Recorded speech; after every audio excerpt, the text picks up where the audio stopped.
De retour sur le plateau de Cofac TV, merci d'être avec nous pour cette série d'éditions spéciales que nous tournons depuis le salon Cofac à Eurexpo Lyon. Et nous allons maintenant parler de la responsabilité sociale et sociétale des entreprises ainsi que du Made in France qui sont étroitement liés bien évidemment puisque depuis plusieurs années, c'est une véritable préoccupation face aux enjeux économiques, face aux enjeux environnementaux. Et toutes les entreprises qui sont ici ont une réelle conscience de tout ça. Et mieux, elles font quelque chose pour faire avancer les consciences et en interne également. On va en parler avec Pierre Lossuc. Bonjour. Bonjour. Vous êtes directeur commercial de Thalia, fabricant français d'outillage, de signalisation et de protection pour le BTP, en fabrication 100% française donc. 100% française avec les 5 usines en France, tout à fait. On y reviendra dans un instant. Alexandre Véder, bonjour. Bonjour. Directeur commercial France de Tirard, fabricant de solutions de sécurité depuis 1920. Ça fait un petit bail. Plus 100 ans. Eh oui, bravo en tout cas parce que c'est des belles histoires d'entreprise. Et Bruno Hulbert, bonjour. Bonjour. Vous êtes directeur commercial de Jalad, fabricant français de chaussures de sécurité et bottes pour le BTP, l'industrie, la logistique agroalimentaire, le pétrole, le tertiaire, la métallurgie, etc. Entre autres. Depuis 1947. Aussi, bravo. Une question, peut-être un tour de table pour commencer sur justement la RSE. À quel moment, dans l'histoire de vos entreprises, qui sont donc pour la plupart centenaires, est venue cette conscience qu'il fallait mettre en place quelque chose pour faire évoluer l'entreprise vers plus de bienfaits. Peut-être avec vous, Pierre, pour commencer. Nous, la RSE, c'est notre ADN. Donc avant de parler RSE, avant de mettre en place la RSE, on appliquait la RSE sans s'en rendre compte. À l'époque où ça ne s'appelait même pas RSE. Ça s'appelait même pas RSE. Ça s'appelait juste être conscient de l'autre. Et c'était une philosophie de fonctionnement, de société, de direction. Donc on se souciait déjà du personnel, on se souciait de l'écologie, on se souciait de... Voilà, c'était notre ADN. Il s'avère que ça devient à la mode, donc il a fallu structurer les processus, écrire noir sur blanc des axes de développement précis.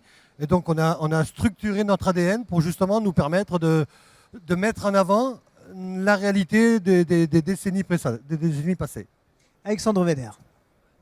Nous, c'est aussi dans notre ADN la manière d'industrialiser nos produits sur notamment la gestion des déchets, la valorisation des déchets, la recyclabilité des métaux. Ça, c'est des sujets qui sont chez nous importants depuis plusieurs années.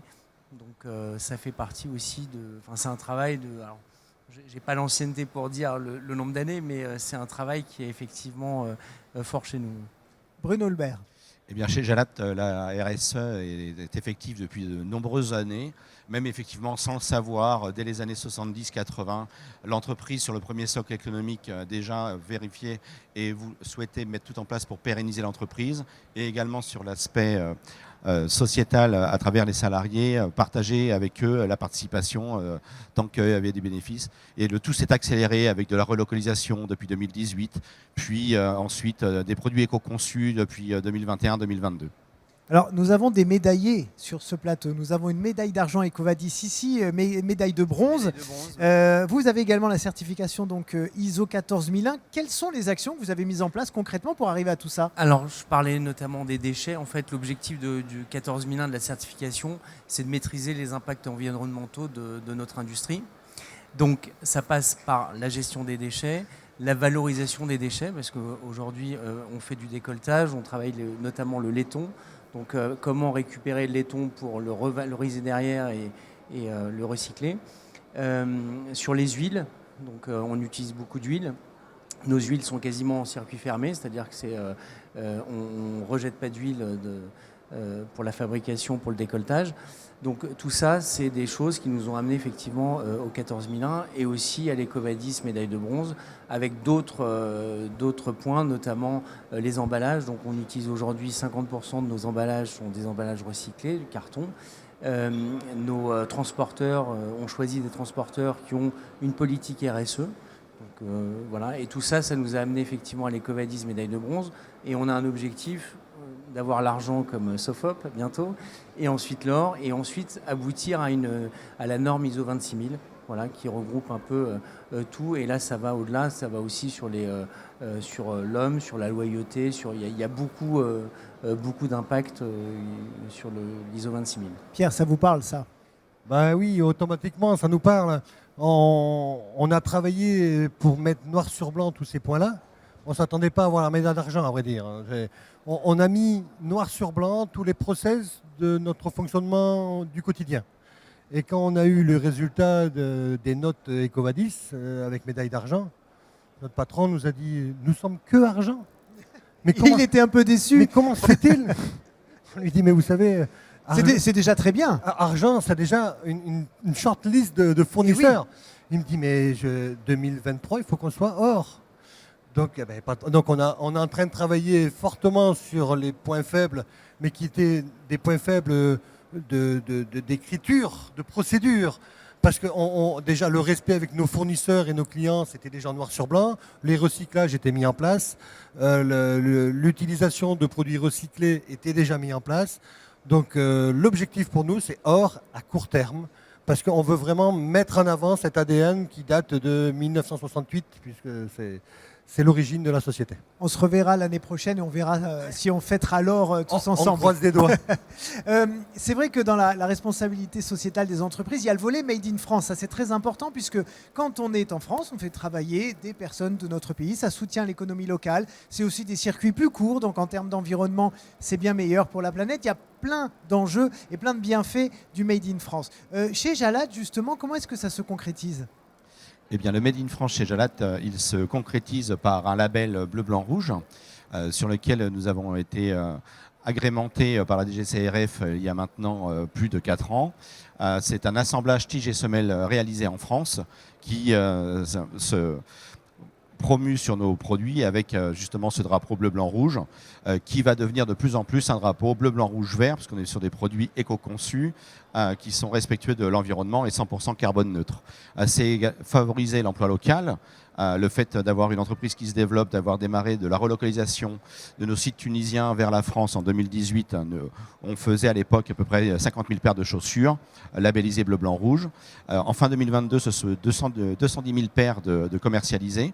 Et l'objectif à l'horizon 2025, c'est d'avoir 320 000 paires de commercialisées et labellisées bleu-blanc-rouge avec 50% bleu-blanc-rouge pur et 50% bleu-blanc-rouge vert. Donc on favorise le développement d'entreprise, la création à travers l'emploi local, mais également le fait de faire travailler nos fournisseurs, prestataires le plus localement possible à travers l'Occitanie. Et puis tout ça faisant est un cercle vertueux pour continuer de préserver la planète et elle est aussi en livraison circuit court avec nos clients.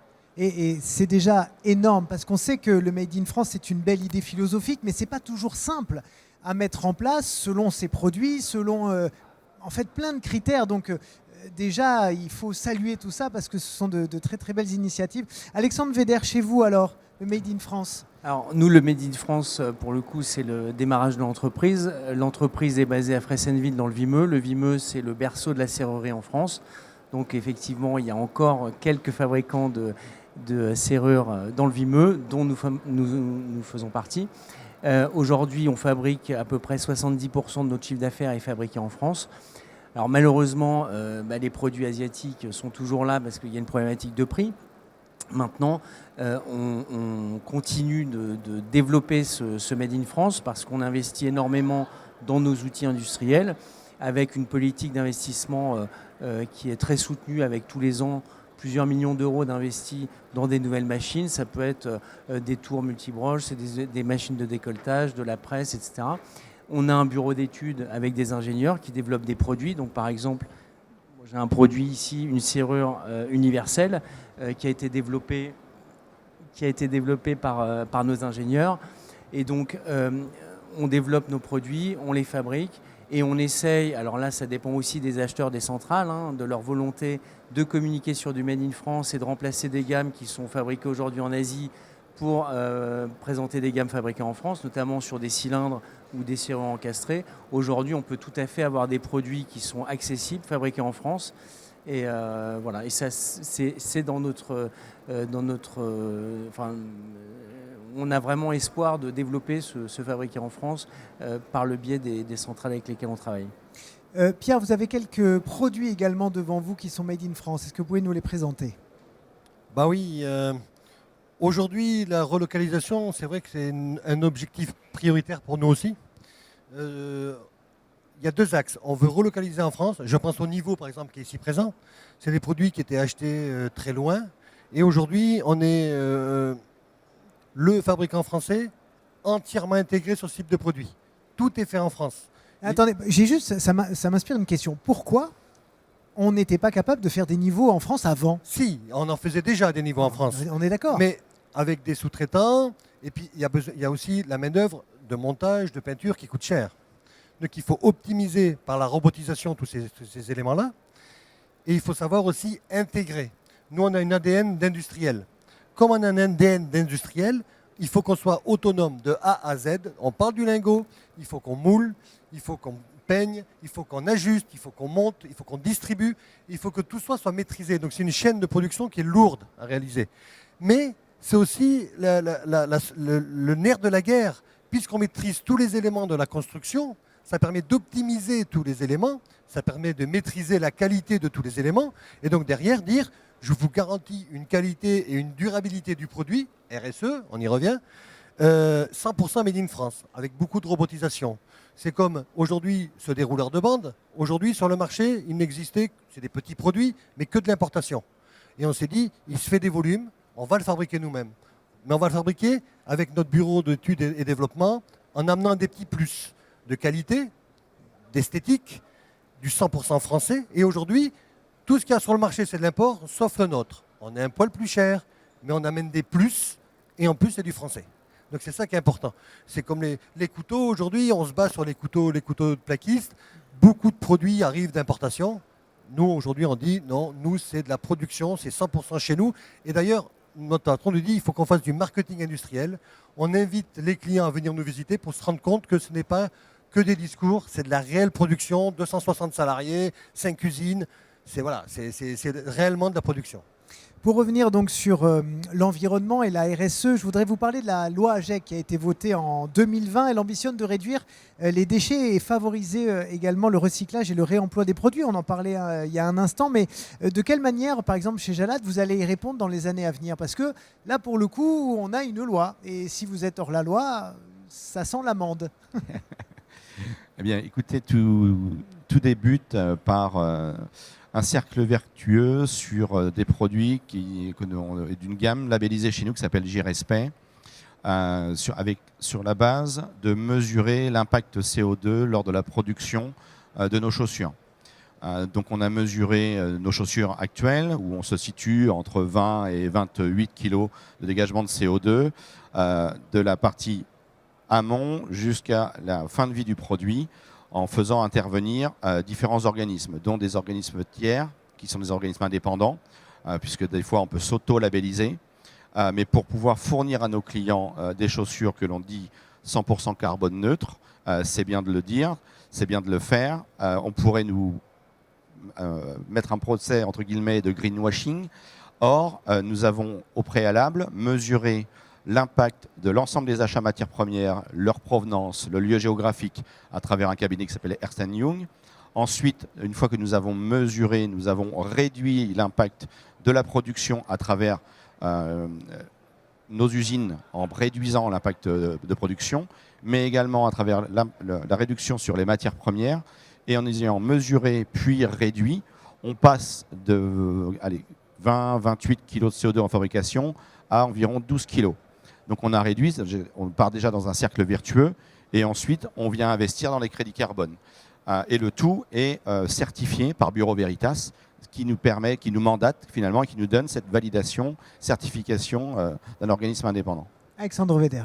Alors nous, concernant la loi AGEC, comme on est un fournisseur très présent, notamment auprès du grand public en libre service, ça nous concerne principalement sur le zéro plastique. Donc à partir du 1er janvier 2025, le blister que vous voyez là n'existera plus. Donc on a profité de la loi AGEC pour rationaliser notre offre. Aujourd'hui, on avait une offre très étendue. On pouvait aller quasiment à 11 mètres linéaires de rayon. Donc on a réduit à 8 mètres linéaires possibles. Et on avait de multiples emballages pour le même produit selon les réseaux de distribution qu'on pouvait avoir. Donc là on va démarrer dès 2023 avec des nouveaux emballages. On a revu la charte graphique de l'entreprise, la charte des produits, les indications, il y a beaucoup d'indications techniques, des QR codes, etc. Et on passe soit en emballage carton, soit en polyéthylène low density, donc c'est un polyéthylène recyclé, 100%. et donc on sera 100% AGEC compatible dès 2024 et on démarre en 2023 parce qu'après il va y avoir le passage de l'ancien packaging au nouveau va demander pas mal de travail, notamment dans les rayons. Donc je pense que là-dessus, pour 2025, on sera prêt. Pierre Lossuc, pour conclure sur la loi AGEC. La loi AGEC, nous aussi, on est en train de tout remettre d'aplomb. On va minimiser au maximum les emballages et en les travaillant nous-mêmes avec des structures cartonnées ou plastique recyclable. Mais on travaille aussi un maximum la durabilité de nos produits. Parce qu'en plus, le Made in France, ça fait la durabilité des produits. Pour La que réparabilité pour la toi. réparabilité aussi, effectivement, fait partie de la loi AGEC. On travaille dessus aussi. Donc, réparabilité dans notre gros matériel, avec la garantie des pièces détachées, et la durabilité d'utilisation de nos produits. On est aussi en train de mettre en place, mais bon, c'est une petite innovation, la reprise de certains produits pour les recycler en production. Mais ça crée de la logistique qui va entraîner du carbone. Donc il faut optimiser aussi ce système de reprise pour le recyclage. On est en train de trouver des solutions économiques. Merci beaucoup à tous les trois d'avoir été sur le plateau de Cofac TV. Et on voit bien, vous êtes de beaux ambassadeurs, en tout cas à la fois de la RSE, mais aussi du Made in France. Et voilà, ça fait plaisir. En tout cas, merci à vous tous de mettre tout cela en place. Et merci à vous, chers amis, d'avoir suivi cette émission. N'hésitez pas, bien sûr, à la partager sur les réseaux sociaux. Et on se retrouve dans quelques minutes pour la dernière émission de la journée. À tout de suite.